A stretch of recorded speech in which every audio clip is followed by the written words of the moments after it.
précédemment dans le comte de Monte Cristo.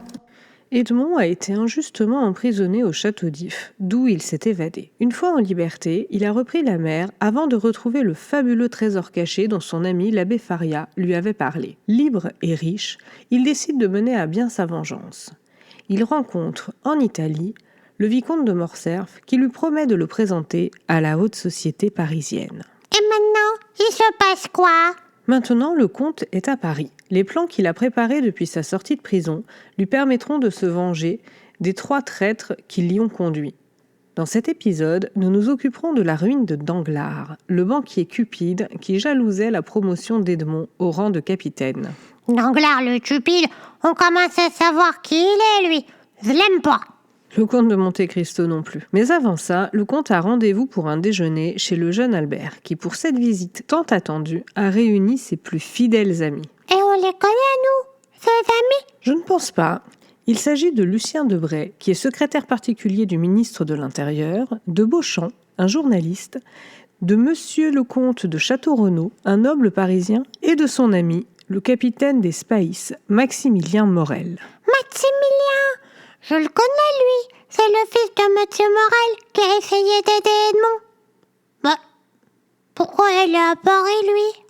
Monsieur Morel est mort et ses 2 enfants, Maximilien et Julie, ont décidé de vendre l'affaire familiale et de partir vivre à Paris. Il ne manque plus à l'appel que notre cher comte de Monte Cristo, qui arrive dans le salon à 10h30 et quelques secondes. Son retard est dû aux routes de France. On n'est pas en retard quand il ne s'est pas encore passé une minute, quand même. Sinon, je suis en retard tout le temps, pour tout en plus. Tu es toujours en retard. C'est même pas vrai. Je suis toujours à l'heure pour écouter les aventures du comte.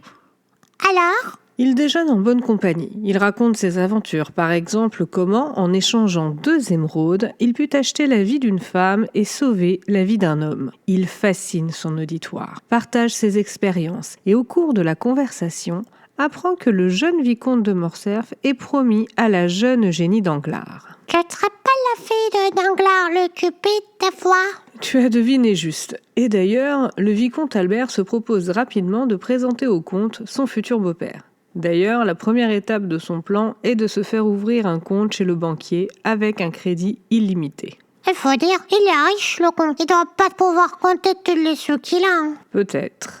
Toujours est-il que cette idée n'est pas du tout du goût du baron, pour qui le mot « illimité » est très imprécis.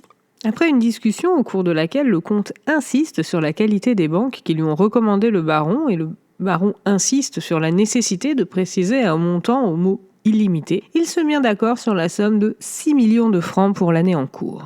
Et c'est combien en créma, ça? Les crémas, ça n'existait pas à l'époque, mais quand bien même, ça doit faire beaucoup de crémas.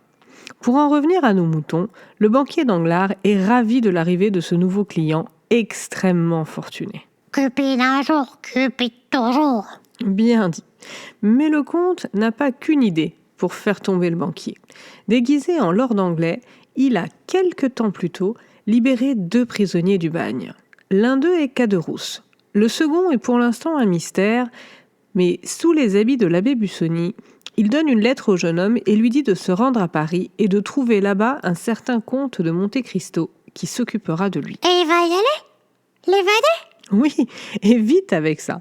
Il est suivi de près par Caderousse, mais nous y reviendrons. Une fois arrivé à Paris, notre évadé va rencontrer le comte de Monte Cristo, qui va lire la lettre de l'abbé et lui présenter un homme venu chercher son fils disparu, qui n'est autre que notre évadé. Le jeune homme se nomme Andrea Cavalcanti et viendrait d'une riche famille italienne. Son père, prince de son état, lui ouvre un crédit chez Danglars et demande au comte de faire le nécessaire. Le comte, il profiterait pas un peu de l'avidité de Danglars? Il aurait tort de s'en priver.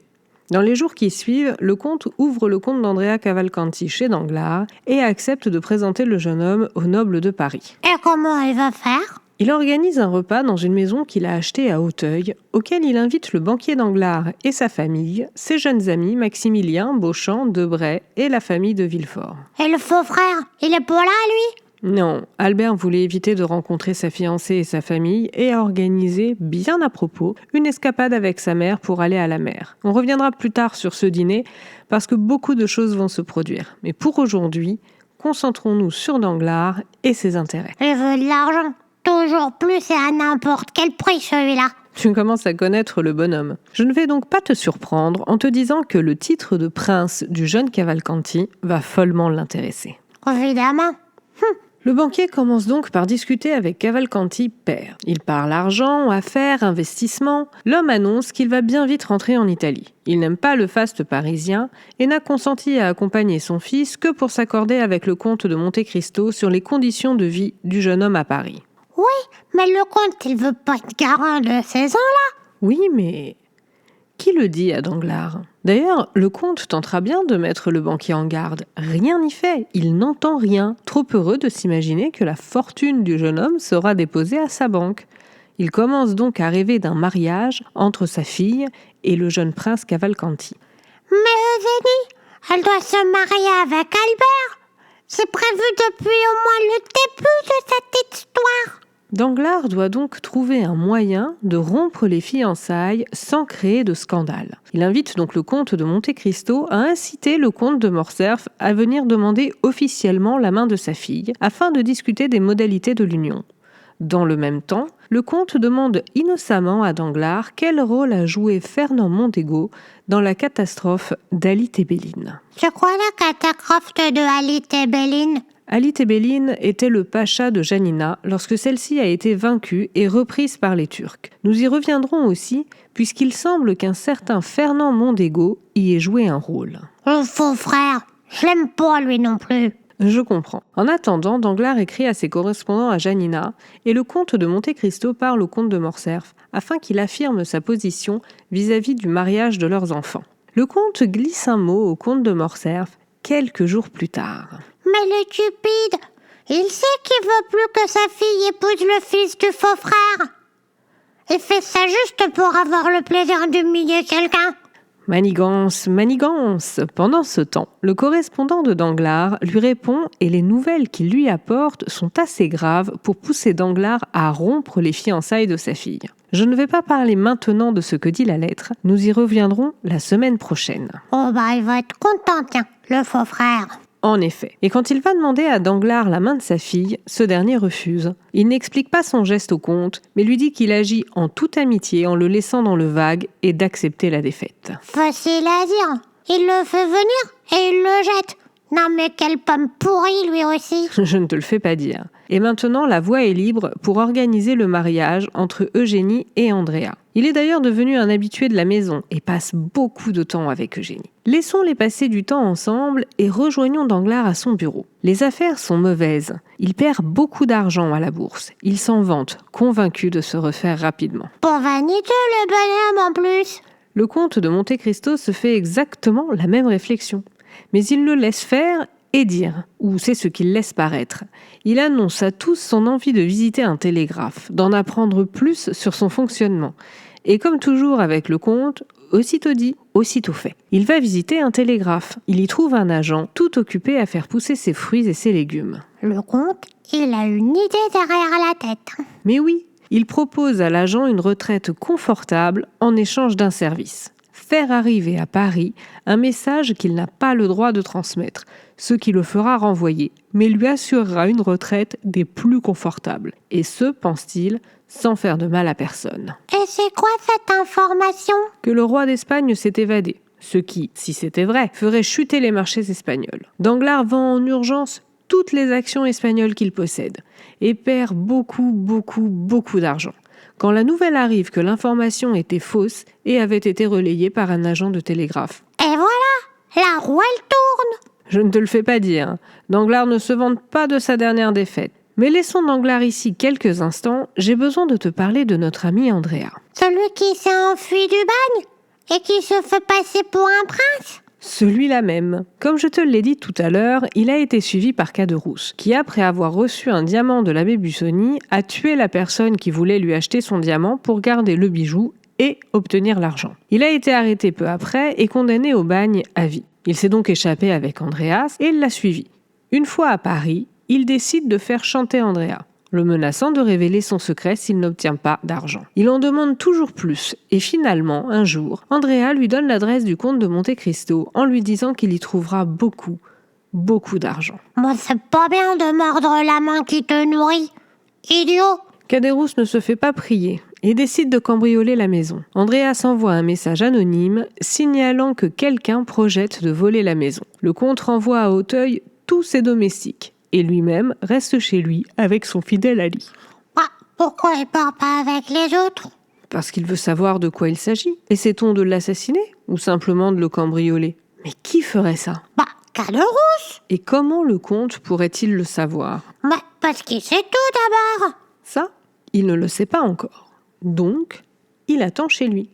Lorsque le voleur tente de crocheter un coffre dans la maison du comte, celui-ci le reconnaît et décide de remettre la tenue d'abbé pour le confronter. Caderousse cherche des excuses, explique qu'il a été contraint et forcé, que ce n'est pas de sa faute. Il en fait tant qu'il agace Edmond, qui lui révèle sa véritable identité avant de le renvoyer de chez lui. Mais Caderousse refuse. Il a peur que quelqu'un ne l'attende dehors pour l'assassiner. Un des hommes du comte, peut-être. Mais Edmond insiste, le pousse et jure qu'il ne le tuera pas.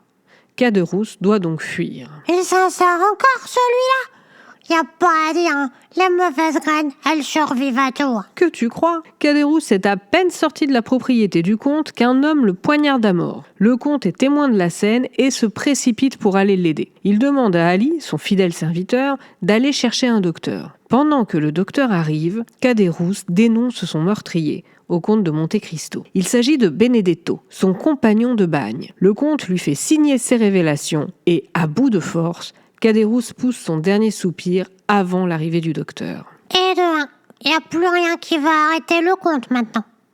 Mais en quoi ça concerne Danglars? Pour le moment, en rien. Mais tu as raison, il est temps de retourner voir notre banquier, qui justement reçoit le comte chez lui. Danglars interroge innocemment le comte sur la fortune des Cavalcanti. Le comte l'informe qu'il ne la connaît pas, qu'il ne l'a jamais vue et qu'il existe, en Italie comme ailleurs, des personnes qui se font plus riches qu'elles ne le sont pour faire de beaux mariages. Mais Danglars balaie les hésitations du comte. Il calcule qu'investir la rente du marié pourrait lui rapporter gros et lui permettre de se remettre à flot. Le comte écoute et tente encore de mettre en garde, mais rien n'y fait. Il n'y a pas plus aveugle que celui qui veut pas voir. Et il se passe quoi après? Danglars décide de marier Eugénie au prince Cavalcanti. Mais dans un premier temps, Eugénie refuse. Danglars est alors obligé de l'informer de leur ruine et de la nécessité de conclure ce mariage rapidement afin de pouvoir investir l'argent du prince et se refaire une santé financière. Mais si elle veut pas, Eugénie? Elle va accepter de se marier, à l'unique condition qu'après le mariage, elle soit libre de faire ce qui lui plaît. Mais quelle époque! Devoir se marier pour être libre, c'est un peu contre nature. Danglars organise donc, avec les derniers francs qui lui restent, une fête somptueuse pour la signature des contrats de mariage. Le tout Paris est invité, y compris le comte de Monte Cristo. La fête bat son plein lorsque des officiers de police, accompagnés du procureur Villefort, entrent en trombe dans la salle de bal et se dirigent immédiatement vers Danglars. Andreas les a vus arriver et s'est naturellement dirigé vers une porte à l'opposé des forces de police. Il a écouté ce qu'ils se disaient et a passé la porte, a entendu des pas, il a couru hors de la propriété. Bon, il s'est passé quoi? Il a dit quoi, Villefort le félon? Qu'il recherchait un certain Benedetto, évadé du bagne pour le meurtre du cambrioleur du comte de Monte Cristo, et qu'il soupçonnait qu'Andrea et Benedetto ne soient qu'une seule et même personne. Cavalcanti, il est parti en cavale. Bien vu, petit cœur. En attendant, Danglars est ruiné et ses derniers espoirs de s'en sortir viennent de se faire la malle. La fête se termine ainsi et Eugénie, qui a bien failli se marier à un ancien bagnard, part se coucher. Danglars, quant à lui, prépare sa fuite. Il doit 5 millions au comte de Monte Cristo et 5 autres millions aux hospices. C'est tout ce qu'il lui reste. Il envisage donc de payer les hospices et de partir avec le reste. Voleur un jour. Que veux-tu? Les mauvaises habitudes ont la vie dure. Dans sa chambre, Eugénie a pris la même décision que son père, s'enfuir, vite et loin, mais sans rien voler. Elle remplit une valise, s'habille en garçon, rejoint une amie à elle et les voilà partis hors des murs de Paris. Danglars a donc aussi perdu sa fille, même s'il ne le sait pas encore. Comme s'il allait s'en inquiéter, il prévoit bien de partir en la laissant seule, pauvre et avec une réputation ruinée. Tu as bien résumé la situation. Le lendemain des révélations sur Cavalcanti, le comte se rend chez Danglars, qui a terminé de signer les lettres de créance à hauteur de 5 millions. Il les montre fièrement au comte qui les prend, les regarde, les empoche. Comme ça, tranquillement, 5 millions dans les poches. Oui, rappelle-toi, c'est la somme exacte que Danglars doit encore au comte, qui veut les récupérer. Le banquier n'a pas d'autre choix que de les lui donner, mais il regrette déjà de devoir s'en défaire. Tout compte fait, il serait bien parti avec les 10 millions qu'il devait encore. Mais celui-là, il est irrécupérable. Je ne te le fais pas dire. D'ailleurs, à peine le comte parti, Danglars fait ses valises et quitte son manoir. Direction l'Italie. L'Italie, le pays du carnaval de Rome. Rome avec tous ses voleurs et ses malfrats. Rome où le comte connaît tout le monde. Ce pays-là. Ce pays et même cette ville, tu as vu juste. C'est là-bas qu'il compte échanger contre 5 millions le reçu que le comte de Monte Cristo lui a signé en échange des bons. J'ai hâte de savoir ce qui va lui arriver. Eh bien, je vais te le raconter. Il part à la banque, échange son reçu, récupère l'argent. Et pendant tout ce temps, il est suivi de très près par un certain Peppino, sauvé de la peine de mort par une action du comte et qui travaille pour Luigi Vampa. Une fois que le banquier a récupéré tout son argent, qu'il est retourné à l'hôtel, qu'il a fait ses valises et qu'il s'apprête à partir, une calèche vient le chercher. Les hommes de Vampa. Oh, je suis trop sûre que c'est ça. La calèche conduit le banquier dans les campagnes italiennes et Danglars s'endort, paisible. Mais lorsqu'il se réveille, il se rend compte que la calèche a fait demi-tour, qu'il revient à Rome. Il essaye de protester, mais se fait rapidement remettre à sa place par les malfrats qui s'occupent de lui. Il est conduit dans la même cellule que celle qu'Albert a connue. Oh, le pauvre, il doit même pas comprendre ce qui lui arrive. Au contraire, il a entendu l'histoire d'Albert, il a reconnu ses geôliers. Mais ce qu'il ne comprend pas encore, c'est qu'on ne lui ait rien volé. Il a toujours en sa possession ses vêtements, son argent, toutes ses affaires en somme. Ah bah oui, ça c'est bizarre, hein, parce que les voleurs, ça vole. Ceci, non. Ou plus exactement, pas de la façon traditionnelle.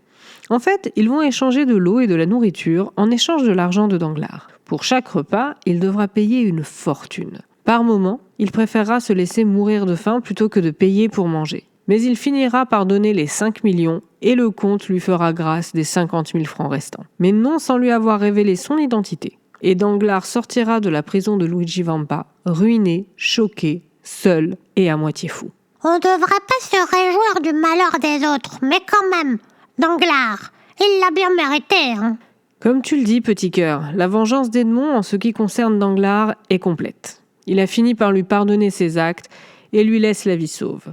Oh, bon prince Edmond quand même. Et c'est quoi la suite? Mais pas si vite, petit ours. Si je te dis tout, qu'est-ce qu'il nous restera pour la semaine prochaine? C'est déjà la fin pour aujourd'hui? Oh, c'est trop injuste.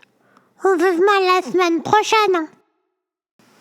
Et voilà les amis, si cette aventure vous a plu, laissez un petit pouce levé pour l'aider à briller et abonnez-vous pour ne manquer aucune nouvelle histoire. Moi je reviens ici dans une semaine pour un nouveau voyage.